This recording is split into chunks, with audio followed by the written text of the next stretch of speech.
Friends, आज का जो टॉपिक है वो है भारतीय संविधान एवं लोक प्रशासन। तो टॉपिक है तो इसमें फर्स्ट क्वेश्चन देखेंगे। फर्स्ट क्वेश्चन है कि भारत के संविधान के ऊपर सबसे अधिक प्रभाव निम्नलिखित में से किसका माना जाता है। तो इसका राइट आंसर होगा भारत सरकार अधिनियम 1935 का माना जाता है, क्योंकि भारत के संविधान में लगभग दो तिहाई तत्वों के वर्ष में 1935 अधिनियम से यह लिया गया था और कहा जा सकता है कि जो संविधान है इस पर बहुत अधिक प्रभाव पड़ता है। तो नेक्स्ट क्वेश्चन देखेंगे। नेक्स्ट क्वेश्चन है कि शासन की एकात्मक पद्धति का लाभ है। तो इसका राइट आंसर होगा दृढ़ राज्य इसका राइट आंसर होगा, क्योंकि शासन की एकात्मक पद्धति में का जो केंद्र है वो सर्वोपरि होता है और राष्ट्र की सुदृढ़ता प्रदान करती है। वो राज्य होती है वो राज्य की सुदृढ़ता प्रदान करती है। तो नेक्स्ट क्वेश्चन देखेंगे। नेक्स्ट क्वेश्चन है कि निम्नलिखित में से किस देश का अलिखित संविधान है। तो जो अलिखित संविधान है जो संविधान है वो अलिखित है वो यूके का है। तो यूके इसका राइट आंसर होगा। और जो कह सकते हैं यहाँ संसदीय परंपराओं के आधार पर शासन होता है। यूके में जो शासन होता है वो संसदीय परंपराओं के आधार पर होता है। और जो यूएसए है और पाकिस्तान है और भारत है यहाँ पे जो यूएसए है, पाकिस्तान है और भारत है, यहाँ की संविधान है वो लिखित संविधान है और जो अलिखित संविधान है वो यूके का संविधान है। नेक्स्ट क्वेश्चन देखेंगे।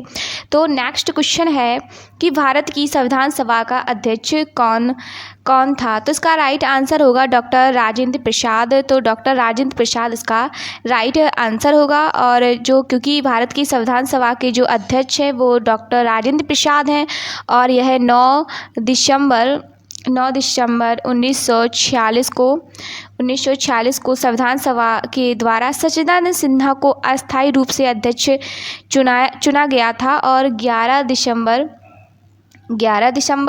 1946 को और डॉक्टर राजेंद्र प्रसाद को संविधान सभा के स्थायी अध्यक्ष के रूप में निर्वाचित किया गया था और बाद में इन्हें राष्ट्रपति के प्रथम राष्ट्रपति भी इनको चुना गया था। जो राजेंद्र प्रसाद जी हैं इनको राष्ट्रपति भी नियुक्त किया गया था। तो नेक्स्ट क्वेश्चन देखेंगे।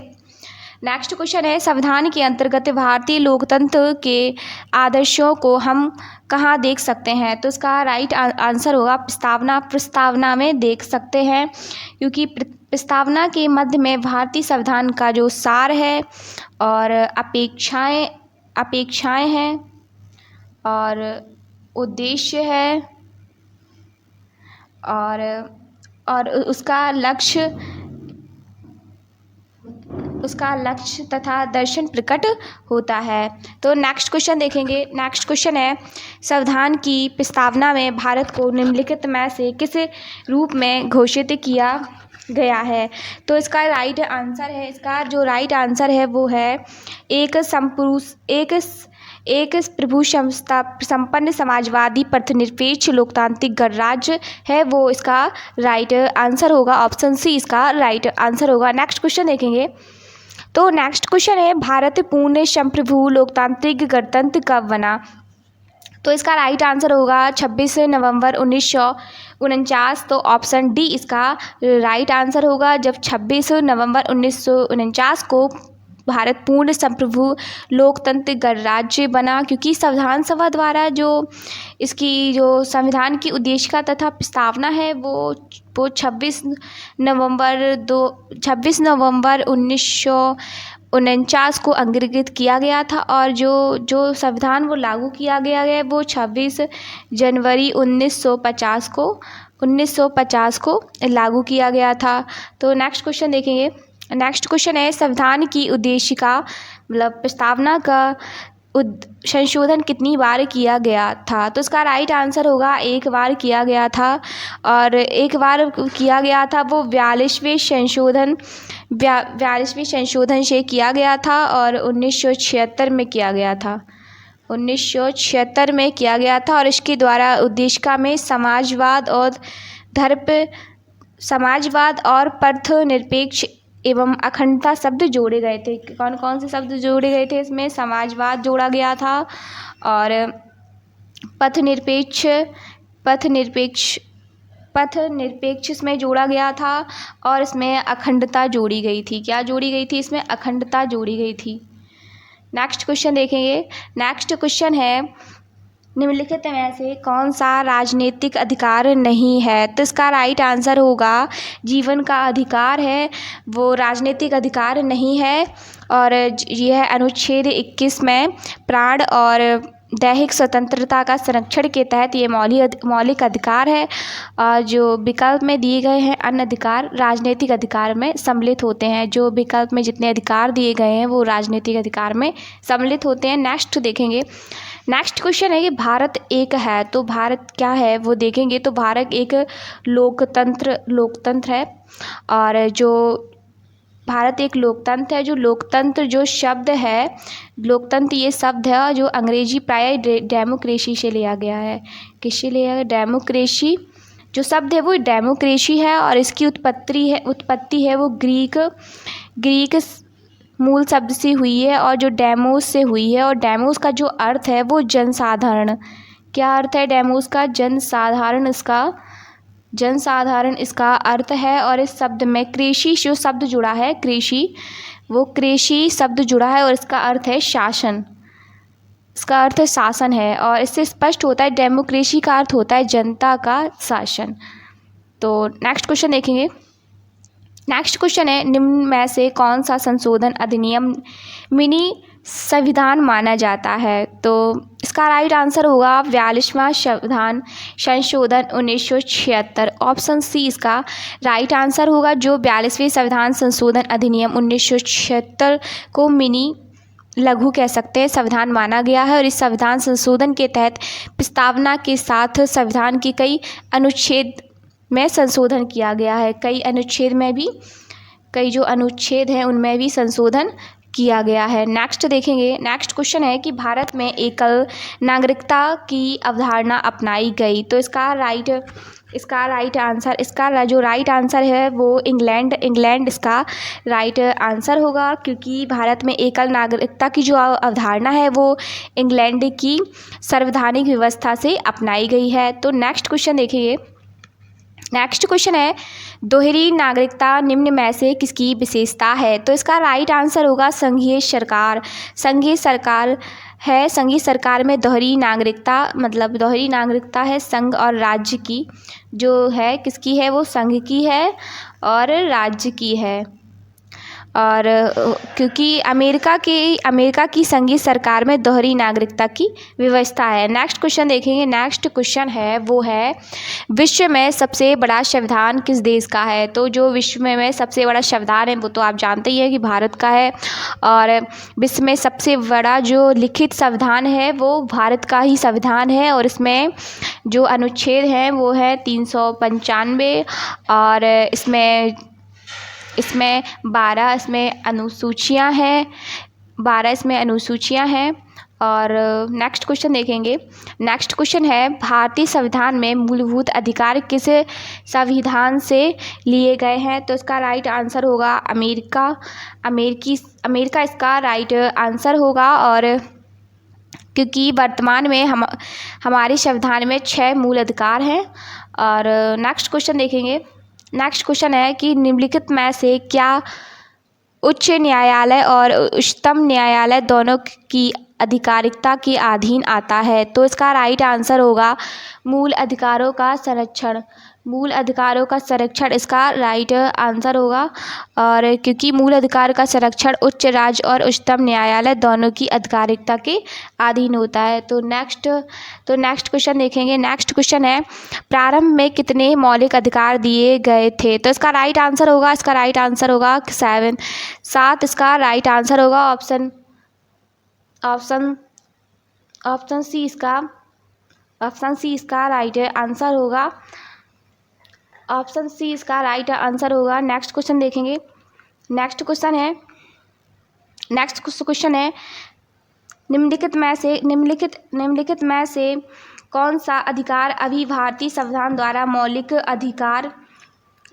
अधिकार के रूप में नहीं दिया गया। तो इसका जो राइट आंसर है वो इसका राइट आंसर है जो दिया नहीं गया है,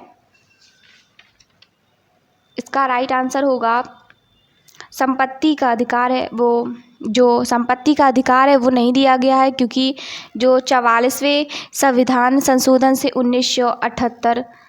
1978 द्वारा इसे मौलिक अधिकार की सूची से हटा दिया गया था और वर्तमान में इसे अनुच्छेद 300 के अधीन इसे विधिक अधिकार है। तो नेक्स्ट क्वेश्चन देखेंगे। नेक्स्ट क्वेश्चन है कोई राज्य उन अधिकारों द्वारा जाना जाता है जिन्हें हम बनाए रखते हैं। तो इसका राइट आंसर होगा लॉस्की, इसका राइट आंसर होगा, क्योंकि कोई राज्य उन अधिकारों द्वारा जाना जाता है जिन्हें वह बनाए रखते हैं। तो यह कथन है जो लॉस्की का कथन है, यह कथन है वो लॉस्की का कथन है, क्योंकि लॉस्की के अधिकारों में नैतिक और कानूनी दोनों अधिकार शामिल है। कौन से है? नैतिक है और नैतिक है अधिकार है और कानूनी ये दोनों अधिकार इसमें शामिल है। तो नेक्स्ट क्वेश्चन देखेंगे। नेक्स्ट क्वेश्चन है कि भारत के संविधान में शामिल राज्य नीति के निर्देशक सिद्धांतों की अवधारणा किसके संविधान से ली गई थी। तो इसका जो राइट आंसर होगा वो वो आयरलैंड ऑप्शन बी इसका राइट आंसर होगा, क्योंकि भारत के संविधान में अनुच्छेद 36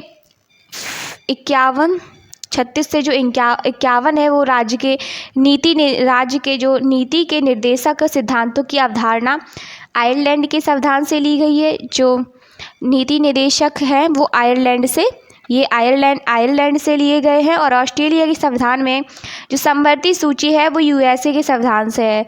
जो समवर्ती सूची है वो यूएसए के संविधान से है। और मूल अधिकार है वो कनाडा से लिए गए हैं। कहाँ से लिए गए हैं? कनाडा से लिए गए हैं। और संविधान से संघीय व्यवस्था की अवधारणा भी ली गई है। इसी से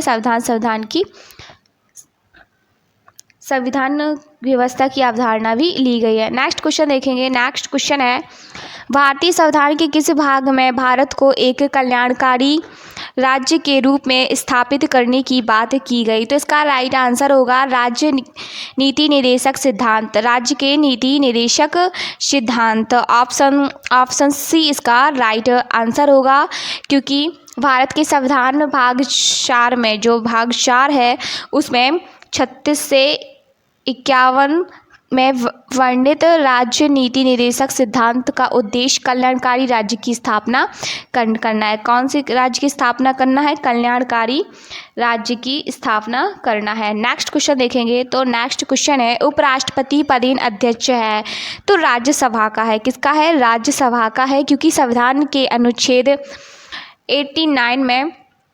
89 के तहत भारत का उपराष्ट्रपति राज्यसभा का पदेन सभापति होता है। उपराष्ट्रपति का मुख्य जो कार्य है वो राज्यसभा की बैठकों की अध्यक्षता करना है। क्या जो मुख्य कार्य है वो कार्य है कि राज्यसभा है और राज्यसभा की जो बैठक हैं उनकी अध्यक्षता करना है, उनकी अध्यक्षता करना है। नेक्स्ट देखेंगे। तो नेक्स्ट है कि भारत का राष्ट्रपति किसका एक अभिन्न अंग है। तो जो इसका अभिन्न अंग है वो संसद का अभिन्न अंग है, क्योंकि संसद ऑप्शन ए इसका वो राइट आंसर होगा, क्योंकि संविधान के अनुच्छेद 79 में यह वर्णित है कि संघ के लिए एक संसद होगी। जो संघ है उसके लिए एक संसद होगी जो राष्ट्रपति और दोनों सदनों से मिलकर होगी। किससे? राष्ट्रपति से दोनों सदनों से मिलके होगी, और जिनके नाम क्रमशः राज्यसभा और लोकसभा होंगे। कौन नाम होंगे उसके? राज्यसभा नाम होगा उसका, और दूसरा का क्या नाम होगा? लोकसभा ये उनके नाम होंगे। नेक्स्ट देखेंगे। नेक्स्ट क्वेश्चन है वो है निम्नलिखित में से वह व्यक्ति कौन था जिसे भारत के राष्ट्रपति के रूप में निर्विरोध चुना गया। तो वह इसका राइट आंसर होगा वो है डॉक्टर एन संजीवनी रेड्डी। ऑप्शन सी इसका राइट आंसर होगा, क्योंकि ये जो डॉक्टर संजीवनी रेड्डी भारत के राष्ट्रपति वो 6वें के रूप में चुने गए थे। कौन से वो राष्ट्रपति थे? वो 6वें राष्ट्रपति थे। और उनका जो कार्यकाल है वो 25 जुलाई से 1977 और जो कहाँ तक इनका हुआ है वो है 25 जुलाई से 1982 तक इनके बीच में है इनका जो कार्य है वो रहा है। और नेक्स्ट देखेंगे, नेक्स्ट है संसद के दोनों सदनों को संयुक्त सत्र कौन बुला सकता है? तो इसका राइट आंसर है वो है राष्ट्रपति। इसका राष्ट्रपति राइट आंसर है, क्योंकि सदन के दोनों सदनों को संयुक्त अधिवेशन राष्ट्रपति बुला सकता है, क्योंकि जो आर्टिकल है वो 108 में संयुक्त अधिवेशन की अध्यक्षता लोकसभा के अध्यक्ष के द्वारा ही की जाती है। किसके द्वारा की जाती है? लोकसभा के द्वारा ही की जाती है। और नेक्स्ट क्वेश्चन देखेंगे, तो नेक्स्ट क्वेश्चन है कि राज्यसभा के सदस्य के लिए न्यूनतम आयु, तो इसकी न्यूनतम जो आयु है वो है 30 वर्ष। 30 वर्ष इसकी न्यूनतम आयु है। राज्यसभा के सदस्य के लिए न्यूनतम आयु है वो 30 वर्ष है, क्योंकि भारतीय संविधान के जो आर्टिकल है वो 84 के वी के तहत राज्यसभा की सदस्यता के लिए न्यूनतम आयु 30 वर्ष है। और लोकसभा की सदस्यता के लिए न्यूनतम जो आयु है लोकसभा के लिए जो न्यूनतम आयु है वो है 25 वर्ष। कितने है? 25 वर्ष है। नेक्स्ट देखेंगे, नेक्स्ट है कि भारतीय संसद के संयुक्त सत्र की अध्यक्षता कौन करता है? तो इसका राइट आंसर होगा वो होगा लोकसभा का अध्यक्ष करता है, क्योंकि संविधान के अनुच्छेद 108 के तहत संसद के दोनों सदनों में धन विधेयक और किसी विधेयक पर असहमति होने की स्थिति राष्ट्रपति ही द्वारा होती है, और इस विधेयक के विचार जो होते हैं वो दोनों सदनों की बैठक करके ही उन्हें बुलाया जाता है। और जो उनकी अध्यक्षता है वो आर्टिकल 118 के तहत लोकसभा अध्यक्षता द्वारा ही की जाती है। किसके अध्यक्ष द्वारा की जाती है? लोकसभा अध्यक्ष द्वारा ही की जाती है। तो नेक्स्ट क्वेश्चन है कि लोकसभा में किसी विधेयक को धन विधेयक के रूप में प्रमाणित कौन करता है? तो इसका राइट आंसर होगा वो होगा अध्यक्ष। कौन करता है? अध्यक्ष करता है, क्योंकि संविधान के अनुच्छेद 110 में और 110 के पार्ट 3 में और 110 के पार्ट 4 के तहत लोकसभा में किसी विधेयक को धन विधेयक के रूप में प्रमाणित करने का जो अधिकार है वो लोकसभा अध्यक्ष को प्राप्त है। किसको प्राप्त है? लोकसभा अध्यक्ष को प्राप्त है, और इस संदर्भ में इसका विनिश्चय अंतिम होता है।